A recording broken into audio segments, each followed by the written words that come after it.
Dean, if I want to know whether God exists, which I do, I think, well, God has to be this all-powerful, all-perfect individual of some kind. And therefore, that individual, being all perfect and all good, would make the best possible world, or else he wouldn't be all perfect and all powerful.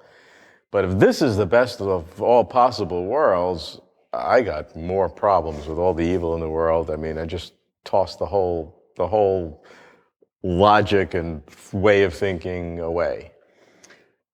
Right. Well, it is very difficult to believe that this is the best of all possible worlds.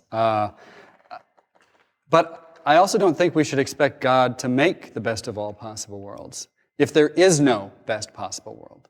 So, making the best possible world may be like making the best possible amusement park, where you could always add some rides, you could always, every year they fiddle with the park to make it, better, right? If the best of all possible worlds, if that's just if that's an incoherent notion. I mean, possible worlds are kind of like mathematical objects. They're abstract things. There's just a space of possibilities, and the facts about them are necessary facts. So if there's no best possible world, well, that's a necessary fact. And it seems very plausible to me to suppose that there isn't. Now, that doesn't by itself solve the problem of evil, right? It doesn't explain how this could be, of all the possible worlds, this is one of the ones that's creatable by a good God. Sure, but it could explain why, there might be a little more badness than there could have been. So we don't hold it against God that he didn't make a best possible world, because it would be like holding it against God that he couldn't make a round square. I mean, something impossible. Right. But it does ask, why did God create this kind of world, which we assume is a good world? Why didn't he create a better world than this world? And it also asks the question, how did God choose among all the different possible worlds he could have chosen to choose any world? One thing I think it's important to keep on the table for anybody who's trying to justify God's ways to us, you'd better say that there's a lot more going on than we see, right? And that could be in many respects, there could be more going on. So, of course, there's the idea that there's an afterlife. I think without an afterlife, things are much harder to make sense of.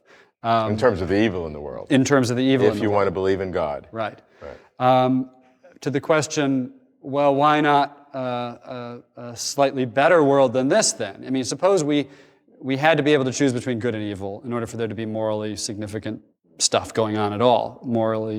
Moral character traits, they have to be developed, and so on. Well, then there's got to be some evil. You might say, well, but why so much? Why were we allowed such strong temptations? Well, again, there may be a little bit of the no best possible world thing going on, where, there needs to be some inclination towards evil, but could be more, could be less, and there's no absolute optimum. There's also the very real possibility, it seems to me, that this isn't the only universe with free creatures in it. So you say, well, why? We could have been a little better, still have been free to choose between good and evil, but a little better at discerning the differences and so on. Well, there may be creatures like that. And we might still be worth creating for our kind. So in that sense, that God would have created multiple universes or multiple situations, each with different levels, and why would God do all those different kinds of things? I mean, if one is clearly better than the other, then he's putting us in a situation that's suboptimal. Even if there's no absolute best, why are we in a position that we're below somebody else? I feel bad now. Yeah. Well, I really start doubting God. Yeah, so if there is no optimal, then everybody will feel bad if you feel bad. So perhaps none of us should feel bad, and we should all feel grateful to have at least the amount of inclination towards the good that we have, rather than being even more inclined toward evil. Now, I mean, there's lots of evil that I find utterly mysterious, how to explain its consistency with a good God. I'm still hopeful and optimistic that and I think more can be said than you might think. But I think the idea that because things could have been better, and yet we still have been allowed to choose between good and evil, just not have done as much evil, whatever. The idea that there's no absolute perfect amount of temptation towards the bad as opposed to inclination towards the good, or no perfect amount of badness that we could bring about as opposed to a little bit less or a little bit more.